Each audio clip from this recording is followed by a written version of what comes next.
Here is something nobody tells you about secrets. They do not stay where you put them.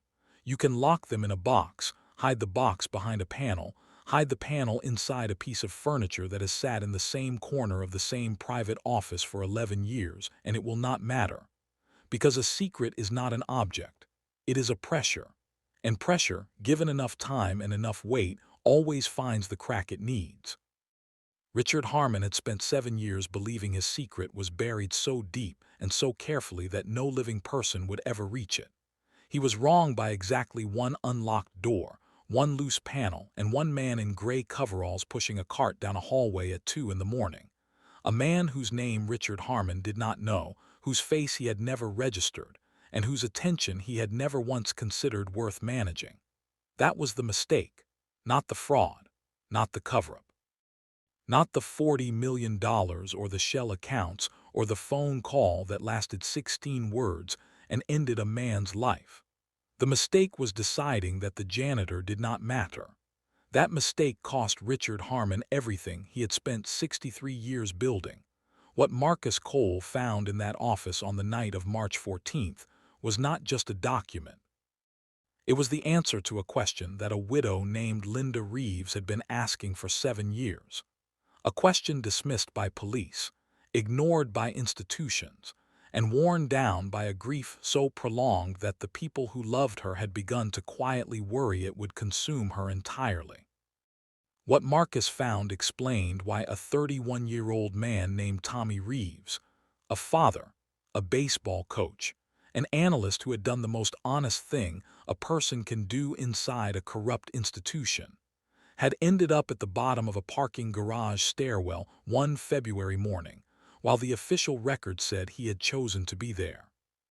And what Marcus found gave him exactly 72 hours to decide what to do with all of it, because in 72 hours, the most powerful man in the city was scheduled to sign a federal contract that would make him, in all practical terms, untouchable for the rest of his life. He could destroy Richard Harmon completely, or he could walk away. Those were the two options anyone looking at this from the outside would identify. What nobody anticipated was that Marcus Cole was going to choose a third option, the one that required the most nerve, the most precision, and the clearest possible understanding of exactly how much he stood to lose. Before we go any further, let us know in the comments where you're watching from. We'd love to hear from you. And don't forget to hit that subscribe button so you never miss any of our upcoming videos. Before we go into what was inside that box, you need to understand 3 things clearly. The first is what exactly was in that fireproof box and why it had been sitting in a concealed compartment in a locked private office for 7 years.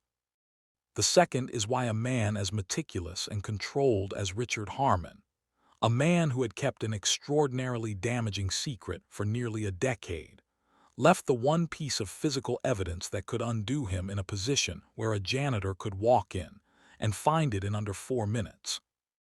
And the third, the one that will stay with you long after this video ends, is the question nobody in this story has ever been able to fully answer. Was what happened to Tommy Reeves truly an accident? Or was it the deliberate act of a man who had decided that silence was worth more than a human life? There is also the matter of $40 million. This was not money that belonged to Richard Harmon. It was not investment profit or executive compensation. $40 million was the retirement savings of the people who worked for him, the analysts, the support staff, the administrative assistants who had spent years contributing to a pension fund that was supposed to be untouchable. That money had been moved through shell accounts into the personal financial architecture of a man who already had more money than he could spend in 3 lifetimes.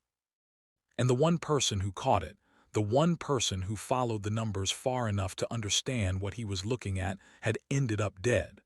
Those are the stakes, and Marcus Cole was now holding all of it, with 72 hours before the clock ran out. This is not a story with a clean line between the guilty and the innocent.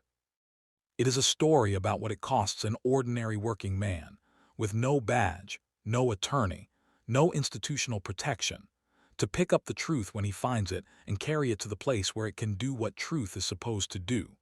Marcus Cole was not the kind of man whose story gets told. He was born in Decatur, Illinois, in 1966, the second of 4 children in a household where money was managed with the precision of survival rather than strategy. His father drove long-haul freight. His mother worked double shifts at a textile plant. They were not unhappy people. They were tired people, which is a different thing, and they raised their children inside a value system that had no patience for self-pity and enormous respect for work, done well regardless of whether anyone was watching. Marcus absorbed all of it, not because he was told to, but because he was paying attention. That quality of attention would matter more than anything else in this story. He enlisted in the United States Army in 1984 at 18 and spent 22 years in logistics and supply chain operations. The discipline of making sure the right thing was in the right place at the right time, every time without fail. He was not flashy. He did not seek recognition. He sought competence and achieved it so consistently that when he left the Army as a senior logistics sergeant in 2006, he carried with him the kind of deep institutional knowledge that organizations spend decades trying to build and almost never know how to properly retain. He came home to Carol Ann Cole, who had married Marcus in 1991 and spent his deployment years working as a school librarian and raising their daughter Diane and writing letters that Marcus kept in a waterproof bag inside his kit for the entire duration of his service. People who knew them described their marriage the way you describe a well-built bridge, not because it was unremarkable, but because its reliability had become part of the background of their lives. The plan when Marcus came home for good was simple and solid: a civilian logistics role, a stable income, a life built close to the daughter who had grown into a young woman while he was away. Then in 2012, Carol went to her doctor for persistent fatigue and left with a referral to an oncologist. Stage 3 breast cancer. What followed was 2 years of treatment that emptied every savings account Marcus had. Accumulated debt he managed alone, and in silence because he had decided early that Diane was not going to carry that weight on top of everything else. Carol died in the spring of 2014. Marcus was 48 years old and starting over in the way that is hardest, not professionally, but in the structure of a life whose organizing principle had been taken from it. He moved to the city 18 months later. He told Diane it was for better employment opportunities, which was true as far as it went. What he did not tell her was that he had measured the distance from every potential apartment to her building on his phone before signing a lease. He found the night shift janitor position at Harmon Capital Group through a temp agency and took it without hesitation. On his first night, he measured the distance from the building to Diane's apartment. 3 blocks. He never mentioned it. That was his kind of love, precise, invisible, and completely unconcerned with acknowledgement. Before we dive deeper, let us know in the comments where you're watching from. We'd love to hear from you. And don't forget to hit that subscribe button so you never miss any of our upcoming videos. Now we need to talk about Richard Harmon, not the version that is easiest to describe, but the real one, because the easiest version is also the least true. He was 63 years old, silver-haired, the founder of a firm managing over $800 million in assets, a man who sat on hospital boards and taught Sunday school and whose picture hung in the mayor's office. Clients loved him. The press celebrated him. 2 decades of civic participation had produced a public identity so carefully maintained that it had become, for most people who knew him, indistinguishable from his actual character. But the people who worked closely with him over the years described a texture beneath the surface, a stillness that entered his eyes when things did not go his way, an ability to make a person feel valued and then, quietly and without confrontation, make them disappear. None of that was actionable. None of it was something you could write down and report. It was just weather. The kind of institutional weather that employees learn to navigate without nomming, because nomming it requires being able to substantiate it. And in professional environments, the inability to substantiate, is frequently mistaken for the absence of truth. Tommy Reeves was 31 years old when he joined Harmon Capital as an analyst in 2015. He was good at his job in the specific way that makes certain people indispensable, not just technically capable, but genuinely committed to getting things right. His coworkers remembered him the way you remember a source of light after it has been removed from a room, by the quality of the darkness it leaves behind. He had a wife named Linda. He had a 4-year-old son named Daniel. He coached youth baseball on Saturday mornings. He was, in the simplest and most complete sense of the phrase, a good man. And good men, when they find something wrong, tend to believe that bringing it to the right person's attention will be sufficient to make it right. That belief, earnest, reasonable, and completely fatal, is what killed Tommy Reeves. He found the discrepancy in Harmon's transaction records in late 2016, spent months verifying it, and then did what his character required him to do. He wrote it all down, assembled the documentation, and walked into Richard Harmon's office to deliver the truth to the man responsible for it, fully expecting that a man of Harmon's reputation would respond with gratitude. 3 weeks later, Tommy Reeves was dead. Linda Reeves told anyone who would listen that her husband had been frightened in the weeks before he died, not in the vague way of someone managing personal difficulty, in the specific directional way of a person who knows that something is moving toward them. He checked the locks twice before bed. He varied his route to work. On the Sunday before he died, he sat at their kitchen table after Daniel went asleep and told her that if anything ever happened to him, she should look at his work files. Linda told him he was being paranoid. She reached across the table and covered his hand with hers and told him everything was going to be fine. She has been living with that choice for 7 years, not with guilt exactly, but with the unresolvable weight of having chosen comfort over confrontation at the one moment when confrontation might have changed everything. The official finding was suicide. Linda contested it from the first day. The police reviewed the file and closed it. A journalist ran with the story for 3 weeks and moved on. By 2020, Linda Reeves was a widow in her late 40s raising a son alone, still asking the same question to the same indifferent institutions, still carrying a truth that nobody with the authority to confirm it had been willing to acknowledge. And the answer to every question she had ever asked was sitting in a fireproof box in a concealed compartment in the private office of the man responsible for putting it there, waiting for a night shift janitor to push open an unlocked door. March 14th began the way all Marcus's Tuesdays began. He woke at 10 p.m., made coffee, drove 14 minutes to Harmon Capital, signed in at 11:47, collected his cart from the basement, and started his route on the 3rd floor. He always started on the 3rd floor. That was his system, and his systems did not vary, because the discipline of consistent process is what creates the cognitive bandwidth to handle the unexpected when it arrives. Marcus did not have to think about where he was in his routine. His routine ran itself, which meant that when the unexpected arrived that Tuesday night, he had his full attention available for it. He worked through the 3rd floor, the 2nd floor, slower than usual because of a dried coffee spill someone had left in the break room, which Marcus cleaned correctly rather than quickly because he did not clean things incorrectly. And by 2 in the morning, he was turning the corner into the executive suite corridor on the 1st floor. The fluorescent light at the far end flickered once and steadied. He noted it for his maintenance report. He moved past the conference room and the associate offices and turned his cart toward the end of the hall. The door to Richard Harmon's private office, which had been secured every single night of Marcus's 3 years in this building, was open by 4 inches. He stood in the corridor and looked at that gap for somewhere between 30 seconds and a full minute. He thought about not going in. He had a protocol. The protocol said the private executive offices were not his to clean. The protocol was clear, and the rationale was reasonable, and Marcus Cole was a man who respected clear and reasonable protocols.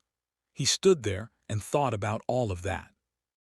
And then his hand pushed the door open, not because the protocol stopped applying, not because some instinct toward heroism overrode his judgment, but because Marcus Cole, at the most fundamental level of who he was, could not leave an anomaly unaccounted for. An unlocked door in a secured executive suite at 2 in the morning was an anomaly. He accounted for it. He went inside. The office was lit only by the ambient city light coming through floor-to-ceiling windows on the northeast wall, that particular orange-gray luminescence that large cities generate in the small hours, cold and otherworldly, enough to work by if you were accustomed to working in the dark. Marcus did the standard things: emptied the trash, wiped the desk, replaced every item in its exact original position, straightened the chairs. He was 4 steps from the door and ready to leave when the front left wheel of his cart caught the lower edge of the credenza along the south wall and the panel moved. Not much, a fraction of an inch. But in a solid piece of furniture, that movement should not have been possible. Marcus stopped. He crouched. At floor level in the city light, he could see the seam of a concealed panel flush with the surrounding wood, invisible at standing height. He pressed it gently. It swung inward. Inside, a brushed steel fireproof box, combination lock on the front latch, the latch sitting wide open. He picked it up and carried it to the desk, 4 items. He looked at the folder tab on the first document before he opened anything, because Marcus Cole established context before he assessed content, because that was how systems worked and he had spent his life working with systems. The tab was handwritten in blue ink, block capitals, REVEST, internal matter. He had heard the name once before.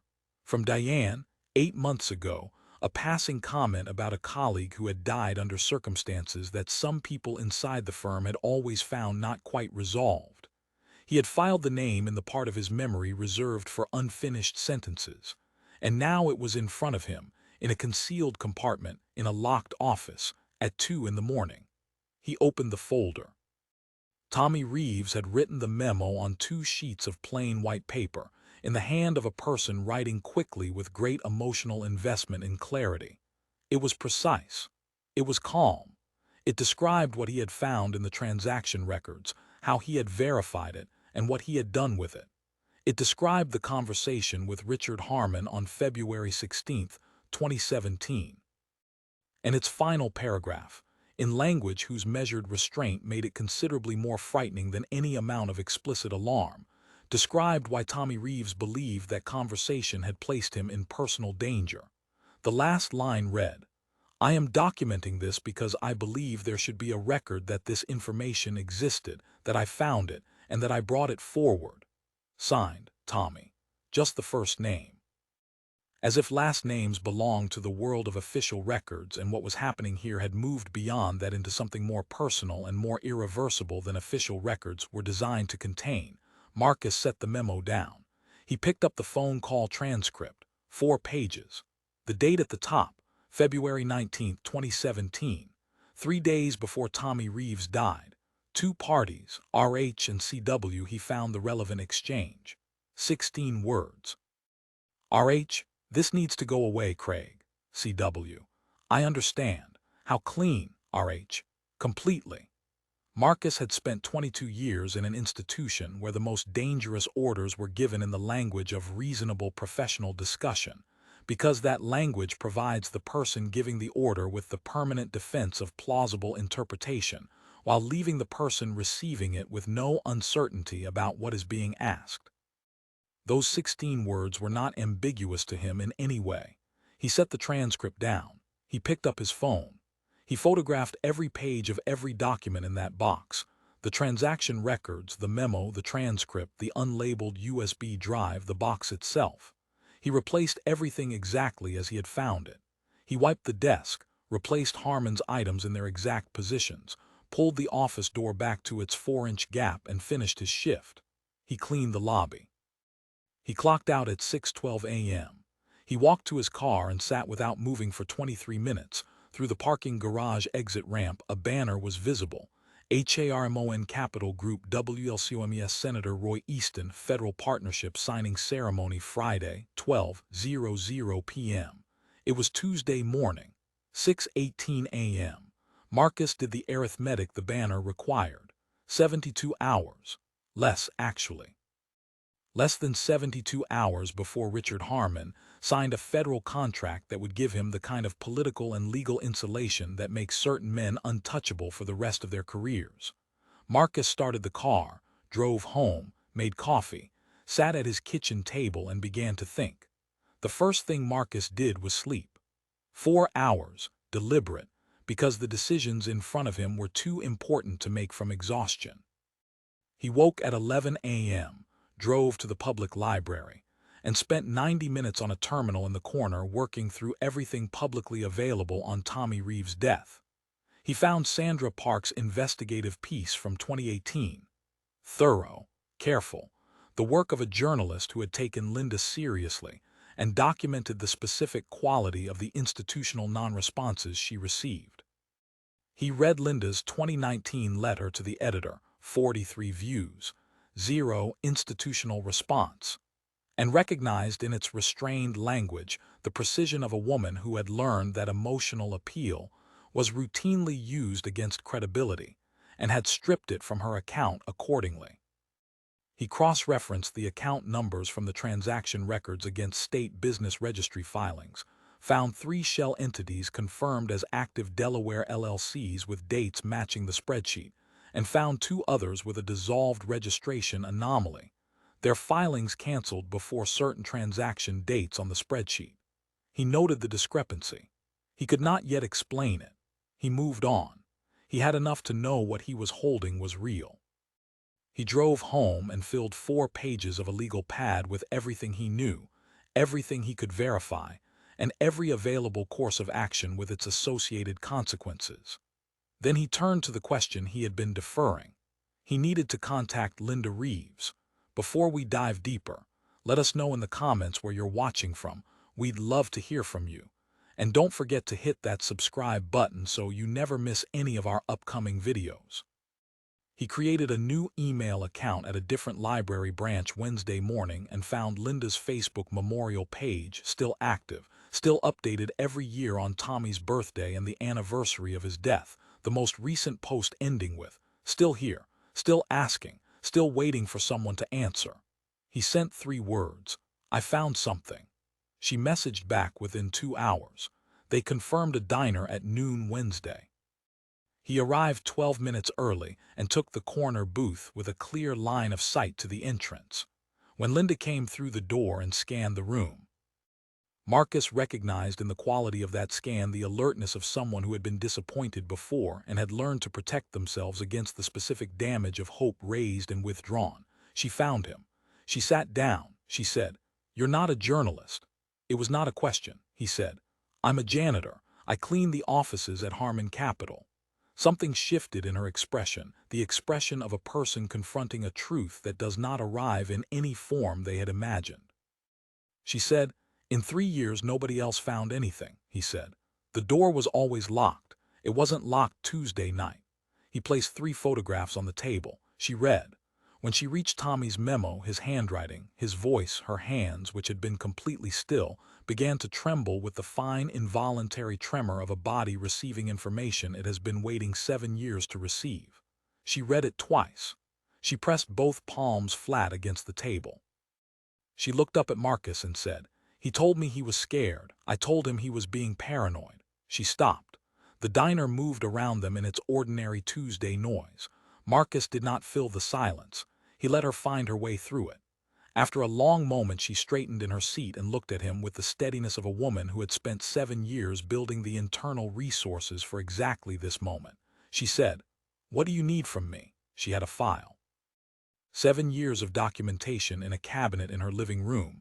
Every letter, every response, every non-response, maintained with the discipline of someone who understood that the integrity of a long-term record is what separates evidence from allegation. She also told him something that stopped him cold. Tommy had mentioned the dissolved LLC anomaly to her in the week before he died. He had said it looked like someone had tried to clean something up without being careful enough about the timeline. The anomaly was not a fabrication flag. It was exactly what Tommy had said it was. The documents were completely real, every piece of them. Marcus left the diner at 1:15 p.m. He had 47 hours remaining. He did not yet know that Craig Wells had his home address. Wells had gone back to Harmon's office Tuesday evening to retrieve a document and had found, in the specific forensic signature of a carefully restored scene, the folders at a marginally different angle, the USB drive facing the wrong direction, the panel not quite fully latched, the traces of a disturbance that would have been invisible to almost anyone else. He had pulled the cleaning crew roster, cross-referenced the maintenance access log, and found Marcus Cole's name by 7 a.m. Wednesday. He had run Marcus's background and found in the Harmon Capital employee records the detail that changed his entire assessment of the situation. Marcus Cole was listed as emergency contact for Diane Cole, junior accountant, Harmon Capital Group, 4th year of employment. He sat with that for a long time. Then he called Harmon. He told him the box had been accessed and that he would handle it. He did not yet tell Harmon about Diane. He needed to assess the Diane connection before introducing it, because it changed the calculus of available responses in ways that required thought. At 9:23 p.m. Wednesday night, while Marcus sat in his car outside Linda's building, Wells made his call. Unknown number. Measured, professional, carrying the specific register of controlled authority that men use when they want you to understand they have more power in the situation than you do and are choosing, for now, to exercise it gently. He said, "Mr. Cole, you found something that doesn't belong to you. I'd like to meet tomorrow morning to discuss returning it. This conversation doesn't have to go any further than the two of us." Marcus said, "All right." He ended the call. The fact that Wells was calling rather than filing a police report told Marcus everything he needed to know. Whatever was in that box was real enough and damaging enough that the last thing either of them wanted was law enforcement anywhere near it. 38 hours left. Marcus had one more stop to make before the evening was over. The name Janet Walsh had appeared in Sandra Park's 2018 piece, the original lead detective on Tommy's case, one careful quote whose structure communicated more than its content. Walsh had said she had conducted the investigation to the full extent permitted by the available evidence and the department's resource allocation at the time. Marcus had parsed that sentence 4 times at the library terminal. The full extent permitted. Permitted by what? That was not the statement of a detective who had closed a case and was at peace with it. He found her through a search, retired from the department in 2021, now a consultant at a victims advocacy nonprofit on the East Side. He drove there at 9:40 p.m., knowing it would be closed, needing to see the building to make it real before he committed to acting on it. 2nd floor. A light was on. Someone was still working. He drove home and set 2 alarms. He had a meeting with Craig Wells at 8 a.m., and he had a plan that was beginning, for the first time since Tuesday morning, to have the shape of something that could actually outrun a 72-hour clock. The meeting with Craig Wells at Sunrise Coffee Thursday morning was over in 11 minutes. Wells had prepared for a longer negotiation, for hesitation, for the performance of moral conflict, for the series of small resistances that people in Marcus's position typically offer before accepting the resolution being extended to them. He had made this kind of offer before. It had always worked. He placed a check on the table, $40,000, and told Marcus the documents were confidential internal compliance materials related to a resolved regulatory matter, and that Marcus's daughter's continued employment security was something the firm valued highly. He said all of it in the calm, professional tone of a man conducting a routine transaction. Marcus listened. Then he folded the check in half, put it in his shirt pocket, said, "I'll be in touch," shook Wells's hand, and left. Wells watched him go and felt the first vibration of something he identified as wrongness, the specific wrongness of a situation that has not followed the expected path. He sent Harmon a message. Handled. He had not handled anything. He had given Marcus Cole exactly what he needed: confirmation that the check was real, the threat was real, and the documents were real enough that the people who wanted them back were afraid enough to pay $40,000 without asking for anything in writing. Marcus drove directly to the library. He had a USB drive to open. The audio file was 4 minutes and 11 seconds long. He listened to it twice with the library headphones on and then sat completely still with the headphones around his neck and stared at the wall. The recording was clean, deliberately made, placed in advance of the conversation. Two voices, Harmon and Wells. The metadata showed the file created 6 weeks ago, not 2017, 6 weeks ago. In the recording, they discussed the pension fund diversion in terms explicit enough to remove all ambiguity, account structures, transaction timing, the ongoing nature of the fraud. Active, current, still running. 7 years after Tommy Reeves found it and died for it, the fraud had never stopped. That alone was staggering. But it was not the most important thing in the recording. The most important thing came in the final 90 seconds when the conversation shifted to an internal investigation. Someone inside Harmon Capital had spent nearly a year quietly reconstructing Tommy's original findings and extending them into current transactions, building a case from the inside. Harmon said the investigator had gotten close enough to be a serious problem. Then he said a name. Once, with controlled contempt, he said, "If Cole keeps pulling at this thread, we're going to have a problem that I cannot manage the way I managed the last one." Cole. Marcus heard his own last name and felt the cold clarity of a person who has just understood that a situation they believed they were observing from a safe distance has had them in its frame the entire time. He sat with it for 10 seconds. Then the full meaning completed itself. Marcus had not been pulling at any thread. Marcus had not known anything until 48 hours ago. The Cole in that recording, the one Harmon was describing as a problem requiring the same kind of management that had produced a dead man in a parking garage, was not Marcus. It was Diane. He drove to her apartment without calling ahead. She answered the door in her work clothes, coffee cup in hand, and looked at his face for 3 seconds. She said, "You found the box, didn't you?" Not a question. He stepped inside, closed the door, and said, "Tell me everything." She set her coffee down and said, "Sit down, Dad, it's going to take a while." She had found the discrepancy 14 months ago during a routine quarterly reconciliation. A small thing, the kind that resolves itself as a rounding error for 99 people out of 100. Diane was the 100th person. She had spent 11 months building a case from inside the firm, quietly, methodically, leaving no footprint distinguishable from ordinary job performance. She had transaction records, account flow documentation, a complete timeline connecting the current fraud to its 2013 origin point. She had engaged a private attorney 2 months earlier who had described her evidence package as one of the cleanest whistleblower submissions he had seen in 20 years of financial fraud practice. And she had placed a secure copy of her complete package inside Harmon's own concealed compartment, the last place anyone would look for evidence against Richard Harmon, as a failsafe, intending to file the formal federal submission the following week. She had a plan. She had a meeting. She had not planned on her father finding the box first. Marcus played her the audio file. He watched her listen. He watched her expression track through the recording with focused stillness and then change, briefly controlled, when Harmon said her name. She set the phone on the table. She said, "He knows," Marcus said. "Wells knows. He may have told Harmon, he may not have yet," she said. "We need to file tonight. Rachel can do an emergency submission if I brief her now." She was already calling. Her attorney's office went to voicemail.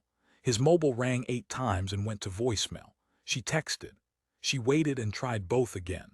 The office message said he was unavailable until Friday morning.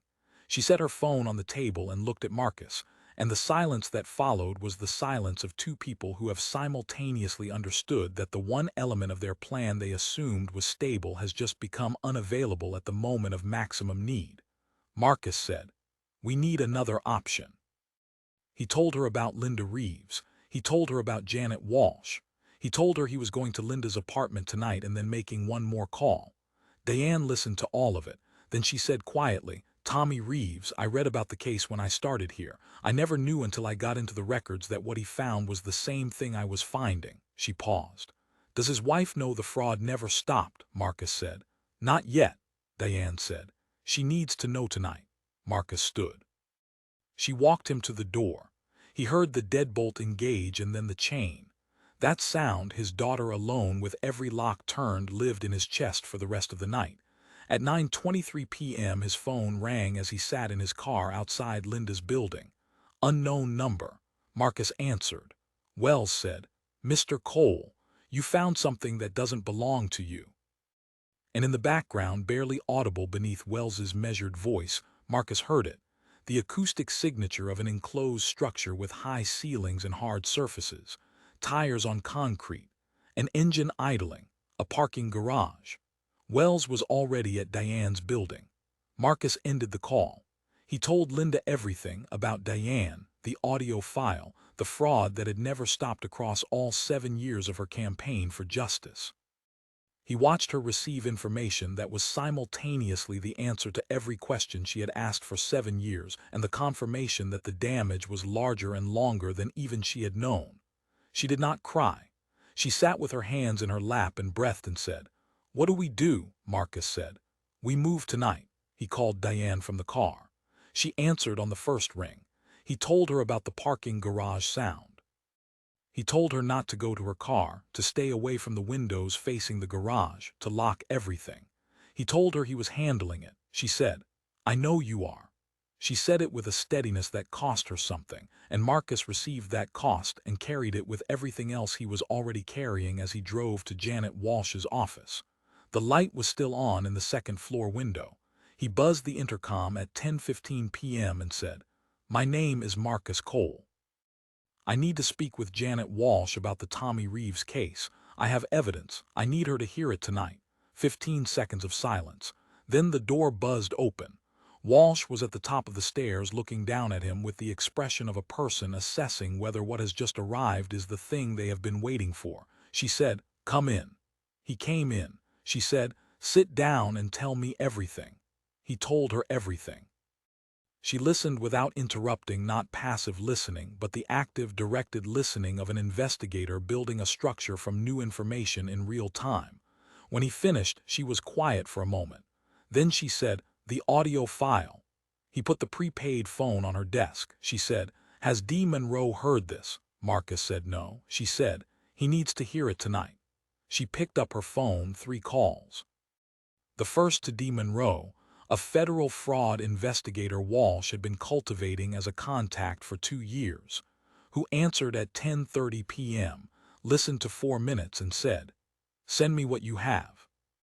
I'll determine if this meets the threshold for emergency preliminary action tonight." The second to Rachel Acaffer, a financial fraud attorney with 4 federal whistleblower submissions in her case history, who answered on the first ring and said, "Send me the evidence package. I'll have an emergency preliminary submission drafted by 6 a.m., 6 hours before the ceremony." Walsh looked at Marcus. Marcus said, "Do it." The third call was to Linda Reeves. Walsh had Linda's number from years of peripheral contact.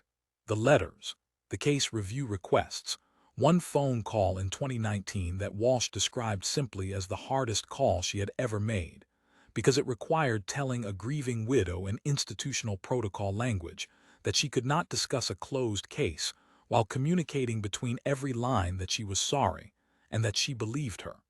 Linda arrived at 11:15 p.m. with her banker's box. The 3 of them spent the next 3 hours going through everything. At midnight, D. Monroe joined via secure video call, reviewed the evidence in real time, asked 27 minutes of specific questions, and said at the end, "This meets the threshold. I'm opening a preliminary action. Your attorney's 6 a.m. submission gives me what I need to move before the ceremony." He looked at Marcus through the screen. He said, "What you did with what you found, the way you documented it, maintained the chain of custody, sought corroboration before acting, is not what most people do."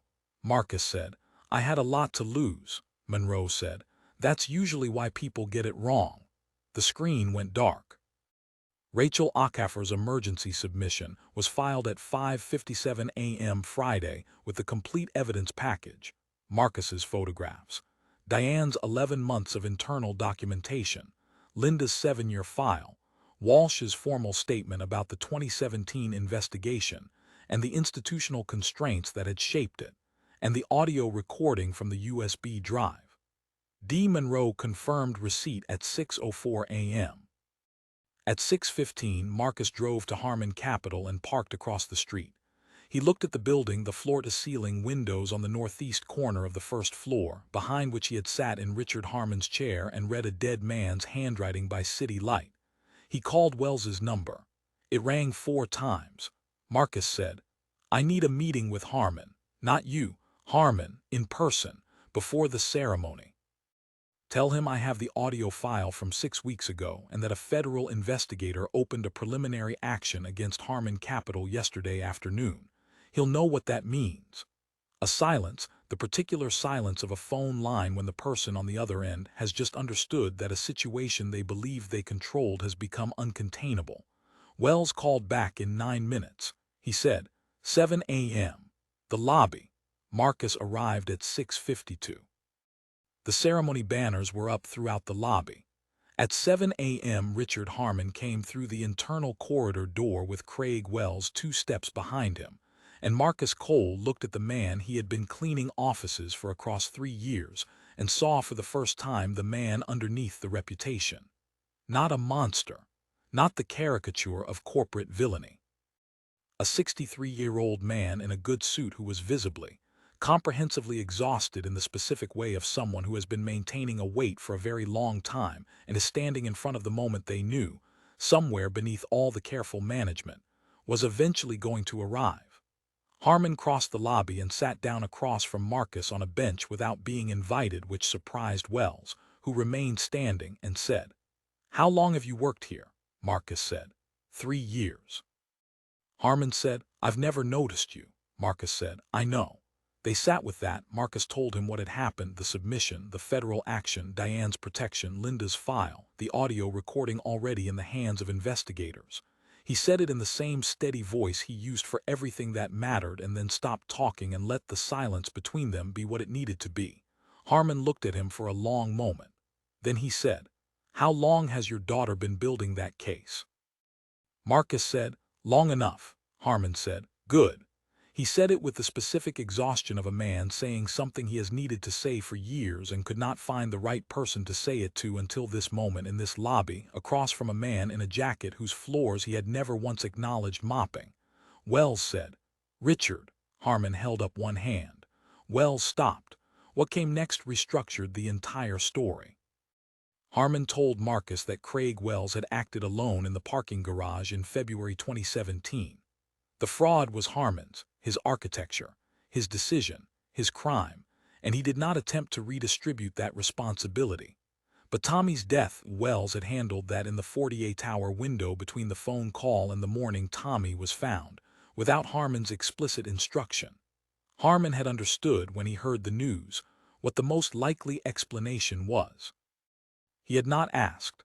The not asking had been its own form of authorization, and he had known that at the time, clearly, fully, without any of the comforting ambiguity people sometimes construct around their chosen ignorance, and he had made the decision to not know anyway.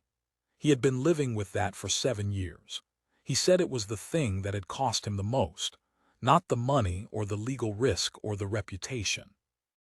The not knowing he had deliberately chosen, and what choosing it had said about who he actually was underneath everything he had spent 63 years presenting as his character. He told Marcus something else. 6 weeks ago, the same period as the audio recording, he had made preliminary contact with a private federal liaison about what a voluntary cooperation arrangement might look like. He had been moving toward a decision he had not yet fully made, held back by the same calculation that had held him back at every honest reckoning his life had offered. Then Marcus found the box. He looked at Marcus and said, "I was going to do the right thing eventually." Marcus looked back and said, "Tommy Reeves didn't have eventually. His son grew up without a father while you were deciding when eventually was going to arrive." Harmon received that without flinching, without deflecting. He said, "What do you need me to do?" At 8 a.m. Friday, Harmon called his attorney and instructed him to coordinate his full cooperation with Rachel Acaffer's submission and prepare a voluntary deposition for D. Monroe's office addressing, without omission, the full history of the fund diversion and the events of February 2017. At 8:23 a.m., Craig Wells walked into the Harmon Capital parking garage and found two federal agents waiting beside his car. He looked at their credentials and at the garage around him and said nothing for a long moment. Then he said, "I want an attorney." They told him that was his right. Senator Easton's office received a call at 11:43 a.m., 17 minutes before the ceremony, informing him that the signing was being postponed pending an active federal inquiry. The banners stayed up in the lobby for 3 more days before someone remembered to take them down. 2:17 p.m. Friday afternoon, Marcus Cole knocked on Linda Reeves' door. She answered and looked at his face and understood before he spoke. He told her a federal investigation into Tommy's death had been formally opened. He told her Craig Wells was in custody and that his cooperation agreement included a full account of February 2017. He told her the truth she had been carrying alone for 7 years was no longer hers alone to carry. Linda stood in her doorway and looked past him at the ordinary Friday afternoon of the city going about its business in the complete indifference cities maintain toward the private reckonings occurring within them, and then she looked back at Marcus and nodded. One nod. 7 years in that nod. Marcus nodded back. He turned and walked to his car. Behind him, Linda Reeves' door closed. And from the sound of it, from the specific quality of that sound, it closed like the door of a house where someone could finally rest. Craig Wells pleaded guilty 18 months later and was sentenced to 9 years in federal prison. His cooperation agreement required him to testify in full about every decision made in connection with Tommy Reeves, every phone call, every step taken in the 48 hours between the transcript and the parking garage. Linda sat in the courtroom gallery for every day of the proceedings with Daniel beside her, 11 years old, sitting with the careful stillness of a child who has been raised to understand that some things are important enough to sit still for. Richard Harmon's voluntary cooperation earned him a civil resolution, full disgorgement of assets, civil penalties nearly 3 times the original amount diverted, mandatory restitution to every affected pension holder, lifetime ban from the financial services industry. He did not go to prison. That outcome continues to divide everyone connected to this case, and it is not a division that has a clean resolution. Diane Cole's Whistleblower award she dispersed in 2 equal parts, a college fund in Daniel Reeves' name, and the full payoff of the debt her father had been carrying for 12 years without telling her, the debt from Carol's treatment, managed alone and in silence because Marcus had decided once that his daughter would not carry that weight. She called him when the attorney surfaced it. She said, "Dad, why didn't you tell me?" He said, "You had enough." She said, "I'm paying it off." He said, "Diane." She said, "I'm paying it off, Dad." And she did. Marcus Cole returned to work the Monday after the ceremony was canceled because the building still needed to be cleaned and he still had a mortgage, and worked there 4 more months until the veterans nonprofit offered him the logistics coordinator role. He gave 2 weeks' notice, worked his last shift the same way he had worked every shift, 3rd floor first, working down, lobby last, clocked out at 6:12 a.m., and drove home. He never told anyone in that building what he had done. He did not need to. The knowledge of it lived where it mattered in Diane's life, and in Daniel Reeves' college fund, and in the sound of a door closing on a Friday afternoon. That was enough. For Marcus Cole, that was more than enough. I want to stay with you for a few more minutes because this story deserves a conversation that goes past what happened and into what it means. And I want to start with the kitchen table. Tommy Reeves sitting across from Linda 4 days before he died, telling her he was frightened. Linda reaching across and telling him he was being paranoid because the moment offered her a choice between 2 responses and she chose the gentler one. She has carried that choice for 7 years, not as guilt exactly, but as the unresolvable weight of a decision made in good faith at the one moment when the alternative might have changed everything. That is not a story about corporate fraud or federal investigations. That is a story about a Tuesday night in someone's kitchen between 2 people who loved each other, in a moment so ordinary it could belong to any of us. We have all been in that kitchen. We have all made that choice. Most of us have not had to carry it the way Linda Reeves has. But the kitchen table is the same kitchen table. And then there is Marcus, 58 years old, widower, veteran janitor. A man whose entire adult life had been spent doing invisible work with complete attention in rooms where nobody was watching, because that was the only way he knew how to be.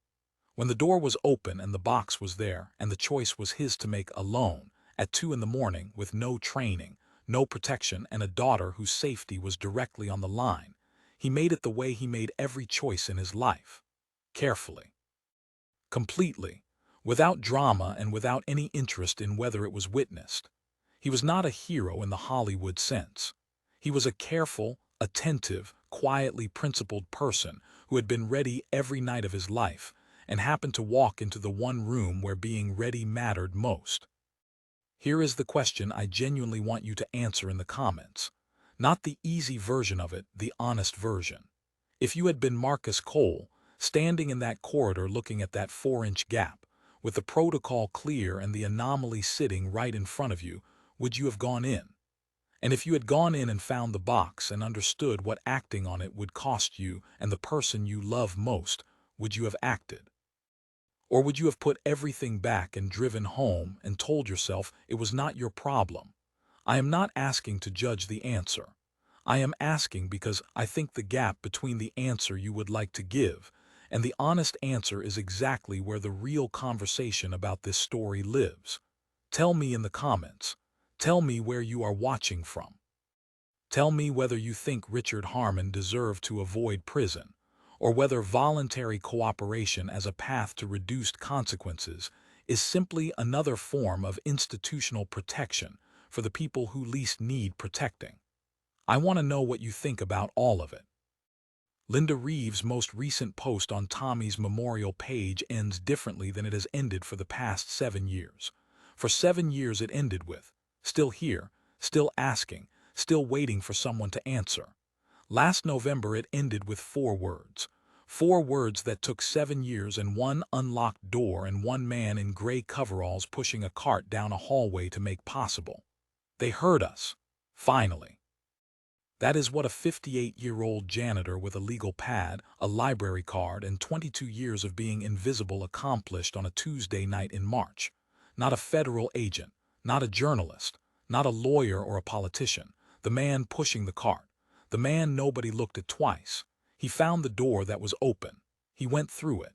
He did not stop until it mattered. If this story stayed with you, share it with one person who needs to hear it. And subscribe so you are here next week. Because next week we are going into a story about a man who spent 11 years living under a name that was not his own.